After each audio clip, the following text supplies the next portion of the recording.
Hi, welcome to the second video of the theme of how to get a glowing skin.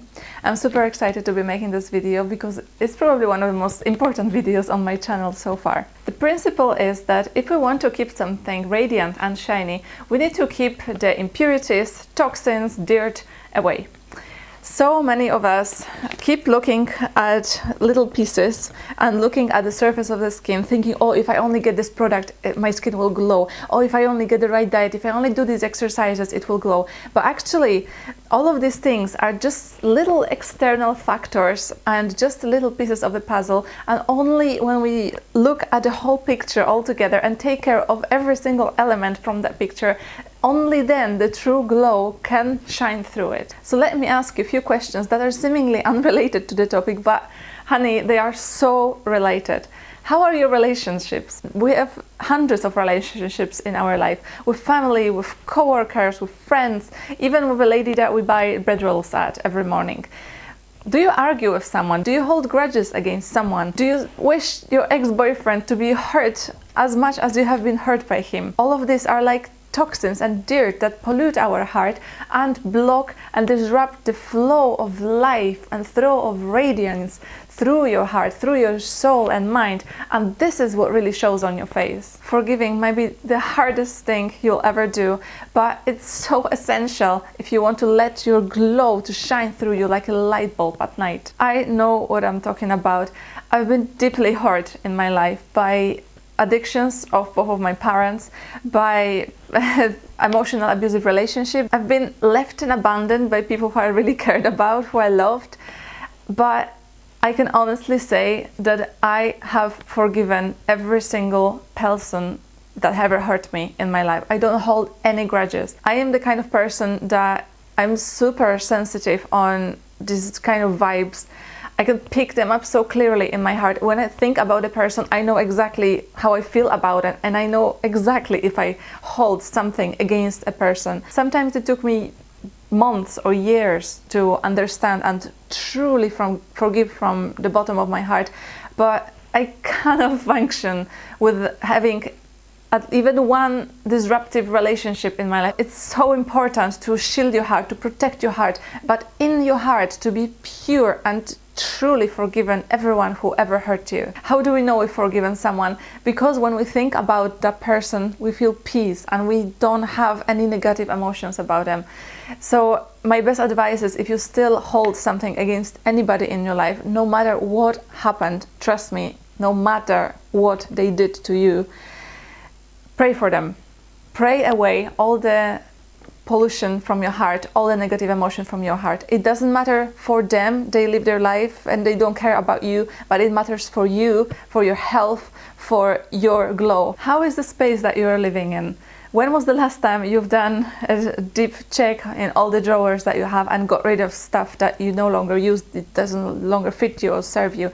And do you even know what you have in the bottom of your wardrobe? Just like we exfoliate the dead cells on our skin, every single area of our life wants exactly the same thing. We need to get rid of the layer of dead stuff that just pollutes our space. There is a very cool and simple way of cleaning your space. It's called the test of spark of joy. And this is not my invention. There is, I think, a Japanese lady that created this whole motion. There are books and some videos on YouTube. What it is that we pick up every single thing that we own and we ask ourselves, does it give me a spark of joy? If the answer is yes, of course we keep it. If the answer is no, we say thank you to the item. Thank you for serving me. Thank you for being part of my life.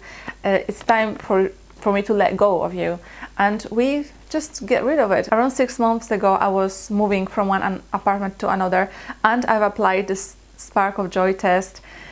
Everything I'm surrounded with now, right now in this room here, is bringing me spark of joy. Not just in this room. I applied this to my workspace, to everywhere I go and I spend some time in.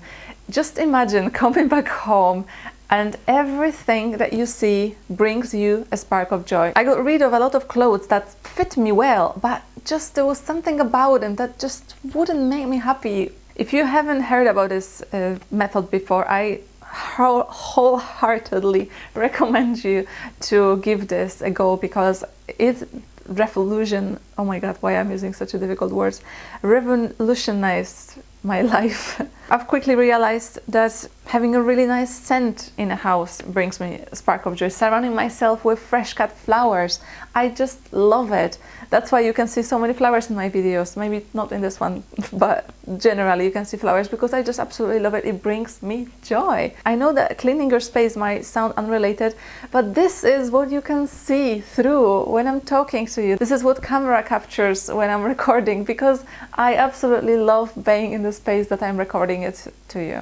Another question: what are you thinking and what are you doing when nobody is looking? I'll give you an example.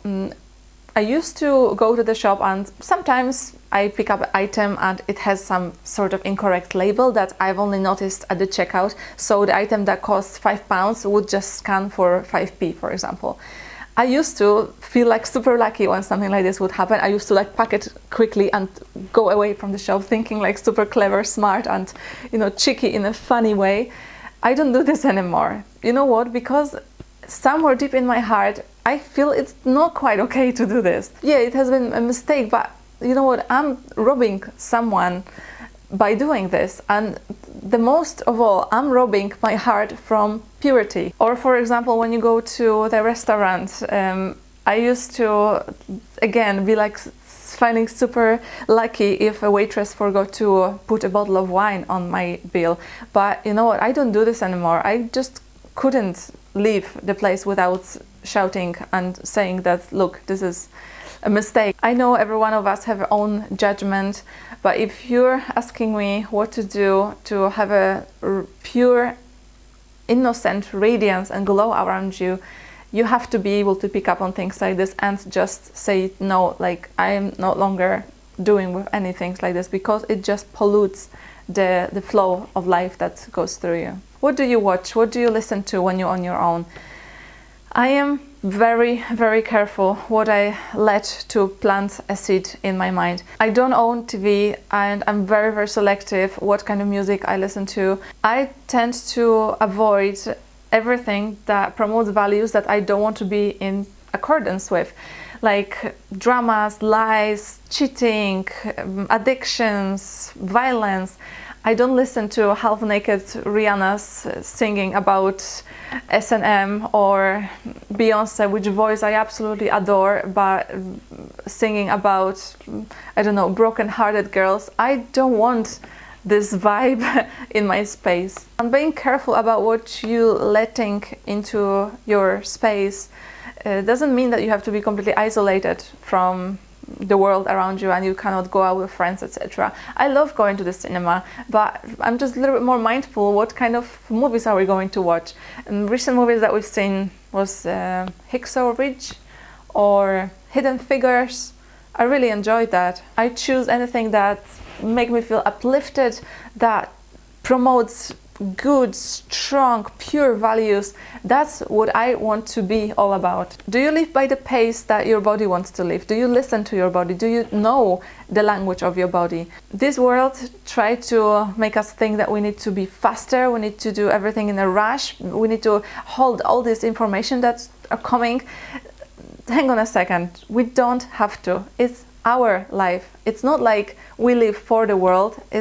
We have the life that there's so much variety around us. It's our responsibility to choose what matches, what brings us joy and what makes us happy. So I've realized some time ago that my body hates being in rush. I hate running to work. I hate like doing 20 things at the same time. It's my life. Nobody else is gonna be responsible for it. Nobody else will look in 80 years time, if I'm lucky, back and think, wow, I really, really enjoyed that journey.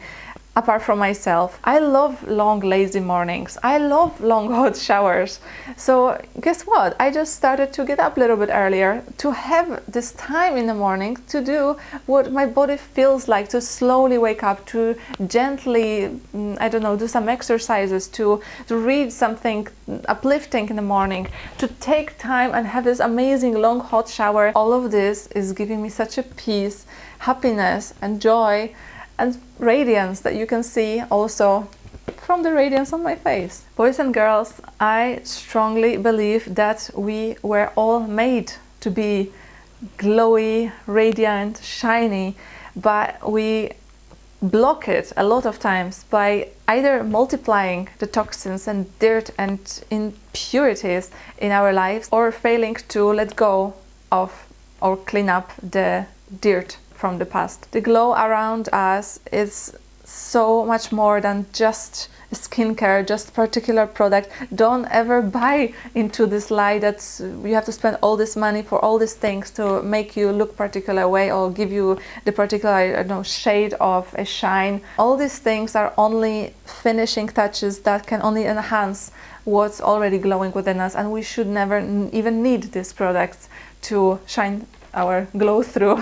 I cross my fingers for everyone who wishes to finally start glowing, start radiating, be a lamp for everyone around.